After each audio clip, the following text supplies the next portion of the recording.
Hi hello welcome to GRTV. Chandrababu హయాంలో ఒక్క certificate కావాలన్నా అధికారుల చుట్టూ తిరగాల్సి వచ్చింది.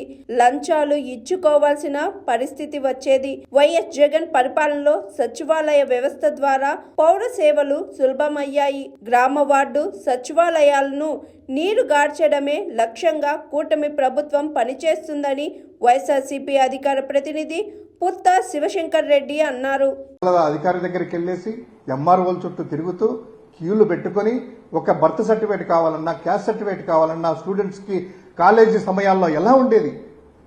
ఆ యొక్క అకాడమిక్ ఇయర్ స్టార్ట్ అయినప్పుడు ఇన్కమ్ సర్టిఫికేట్ తీసుకురావాలంటే దాదాపు పనులు వదిలిపెట్టి జూన్లో కరెక్ట్ గా ఖరీఫ్ సీజన్ వాళ్ళ యొక్క వందలాది మంది క్యూలల్లో ఉండి రైతులు అస్తవ్యస్తలు పడి 3 రోజులు 4 రోజులు పెట్టి లంచాల వ్యవస్థ అనేటువంటిది ఆ దగ్గర నుంచి ఈ రోజు జగన్ గారి ఈ యొక్క సచివాలయ వ్యవస్థ ద్వారా వారి ముంగిటికే సేవలు చేసేటువంటి అందించే కార్యక్రమం, అద్భుతమైనటువంటి ఈ గ్రామ వార్డు సచివాలయాలని నీరుగార్చడమే కూటమి ప్రభుత్వం యొక్క లక్ష్యము. అందులో భాగంగానే 2,66,000 మంది వాలంటీర్లను తీసేశారు.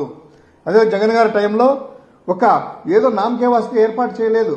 పకడ్బందీగా సచివాలయంలో ఆ యొక్క ప్రభుత్వ ఉద్యోగులు 1,36,000 మంది ప్రభుత్వ శాశ్వత ఉద్యోగులు, అదేవిధంగా ఒక్కొక్క సచివాలయంలో 2 చొప్పున కంప్యూటర్లు అంటే 30,008 కంప్యూటర్లు, యూపీఎస్లు కూడా 15,008 యూపీఎస్లు, 15,008 ప్రింటర్లు, 2,98,000 స్మార్ట్ ఫోన్స్, సిమ్ కార్డ్స్, అదేవిధంగా ఫింగర్ ప్రింట్ డివైసెస్ ఎఫ్పిఎస్ కూడాను దాదాపు 2,78,000. అంటే ఒక పూర్తిగా ఎక్విప్డ్ సిస్టంతో ప్లగ్ అండ్ ప్లే ఏర్పాటు చేసి అక్కడ పెడితే దీన్ని నిర్వీర్యం చేయబోతున్నారు. జగన్ గారి మీద కోపమా, వైఎస్ఆర్ కాంగ్రెస్ పార్టీ మీద కోపమా?